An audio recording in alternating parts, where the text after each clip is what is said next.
Hello बच्चों, यहाँ पे दिया गया है a 70 gram ball be dropped from height h naught reach at a height h2 after bouncing twice from the identical 210 gram plate.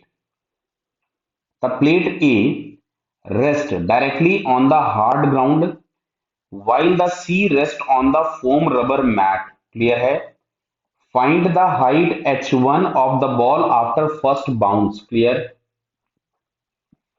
तो समझो सबसे पहले यहाँ पे ये जो मीनिंग दिया है इसका मतलब क्या है कि a rest directly on the board. ठीक है, हार्ड ग्राउंड दिया हुआ है। हार्ड ग्राउंड है मतलब ये जो प्लेट ए है ये कहीं मूव नहीं करेगी, ये यहीं की यहीं पड़ी रहेगी। जबकि उसमें लिखा है plate C rest on the foam rubber. इसका मतलब ये जो प्लेट सी हम लोग इसको एज्यूम कर रहे हैं, ये वाली, ये जैसे ही कोलिजन होगा उसके बाद ये नीचे भी जाएगी। क्लियर? जबकि फर्स्ट वाले केस में प्लेट ए कहीं भी नहीं जाने वाली। क्लियर?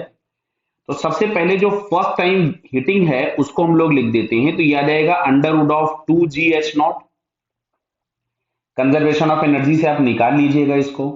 तो 2GH0 तो ये हम लोगों के पास मिल गया अंडर रूट ऑफ 180 मीटर पर सेकेंड। क्लियर? इसको हम लोग लिख सकते थे 6√5।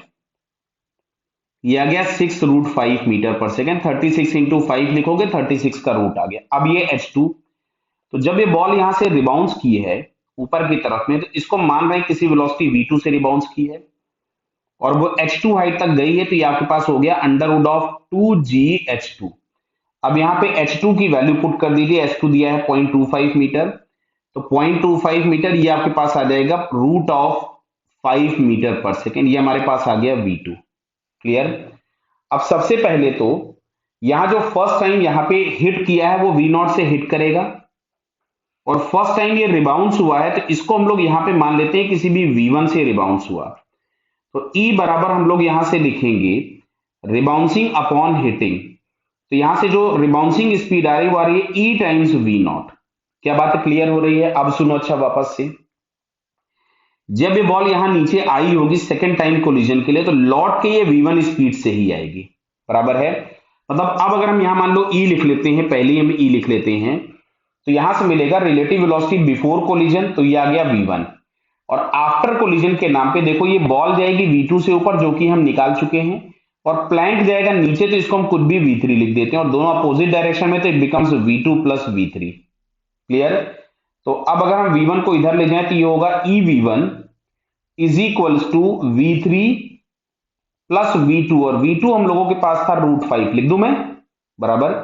अच्छा, v1 इज इक्वल टू हमारे पास था ई वी नॉट, तो v1 की जगह मैं ई वी नॉट लिखूंगा तो ये हो गया E square V naught is equal to v3 plus √5। ये इसको चलो हम इक्वेशन नंबर 1 लिख देते हैं। बराबर है ये। अब हम लोग लगा लेते हैं कंजर्वेशन ऑफ मोमेंटम किसके केस में? सेकंड कोलिजन के टाइम पे।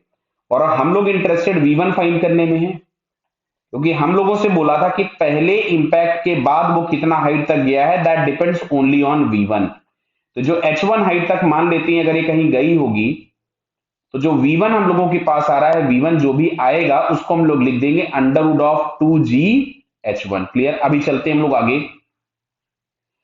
सेकेंड टाइम के लिए अगर हम लोग यहाँ पे कंजर्वेशन ऑफ मोमेंटम लगाएं और हम लोग मान लेते हैं चलो अभी डाउनवर्ड्स डायरेक्शन को प्लस, तो डाउनवर्ड्स डायरेक्शन को प्लस लोगे। अच्छा, बॉल और प्लैंक के मास में भी रिलेशन है, उसको हम लोग यहाँ पे देख ले तो क्या रिलेशन हमको दिख रहा है। क्या अगर हम बॉल के मास को m ले लें तो क्या प्लैंक के मास को मैं 3m ले लूं? दिख रहा है ना? बताइए।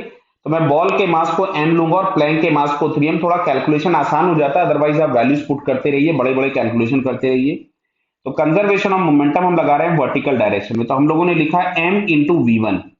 भाई ये जितने से गया था ये उतने से ही लौट करके वापस आया, और डाउनवर्ड्स डायरेक्शन को हमने प्लस लिख रखा है, इज इक्वल्स टू प्लैंक नीचे गया कितने से? v3 से, डाउनवर्ड्स प्लस था, और ये बॉल ऊपर चली गई v2 से।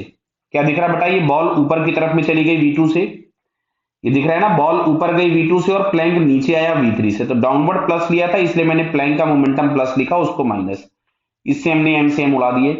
अच्छा भाई, अब यहां पे हम लोग बात कर रहे हैं v1, तो v1 इज इक्वल्स टू हम लोगों के पास हो गया 3v3 माइनस v2।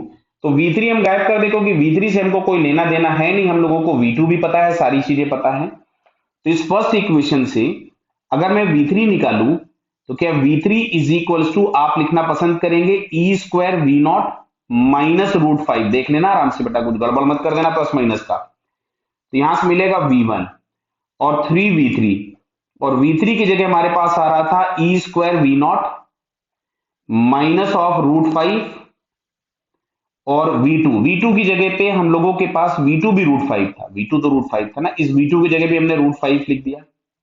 क्लियर? तो ये हमारे पास आ रहा है 3 E square V naught minus, ये आ जाएगा 3 और एक और है तो आपके पास हो गया 4√5 इज इक्वल्स टू V1।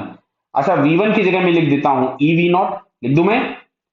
तो V1 की जगह अगर मैंने लिखा ई वी नॉट, और ये आ रहा है 3 E square V naught minus of 4√5, और V naught is equal to हम लोगों ने पहले ही निकाल लिया था, ये आ रहा था 6√5। ये देखिए v naught is equal to हम लोगों के पास ये ऑलरेडी आ गया था 6√5, मैं वी नॉट की जगह 6√5 लिख देता हूं। तो ई 6√5 3 ई स्क्वायर इंटू 6√5 माइनस 4√5। तो देखिए √5 सारे आपस में गायब हो गए। क्लियर?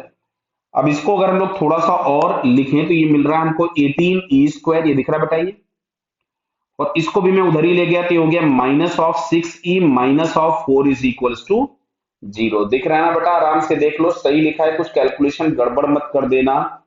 ठीक है, इसको हम 2 से और डिवाइड कर दे, थोड़ा सा कैलकुलेशन आसान हो जाएगा। 9e square minus of 3e minus of 2 is equals to 0। तो ये e में हम लोगों के पास क्वाड्रेटिक बन गया है, तो चलो हम e इज इक्वल्स टू निकाल लेते हैं। तो यहां से लिखोगे minus b plus minus root of b square minus 4 a c upon 2a। Clear है बताइए? देखो ये माइनस माइनस तो प्लस हो गया, तो ये वैल्यू हम लोगों के पास कितनी मिल रही है? 72 और 9 हम लोगों के पास हो जाएगा 81। देखिए आराम से वैल्यूज पे रूट भी निकल आया, यह आ गया रूट ऑफ 81 अपॉन 18। अच्छा, 81 का रूट हो जाएगा 9, 9 निगेटिव ले नहीं सकते, तो 9 प्लस 3 हम लोगों के पास यहां से मिला 12 अपॉन 18। इसको अगर हम 6 से उड़ा दें तो मिलता है 2/3, मतलब वैल्यू ऑफ ई जो है वो 2/3 आ गया। अब ऊपर आते हैं वापस हम लोग, तो V1 इज इक्वल टू हमारे पास आ रहा था E टाइम्स वी नॉट, मतलब 2/3 टाइम्स वी नॉट, और वी नॉट हम लोगों के पास था 6√5, तो ये आ गया 2।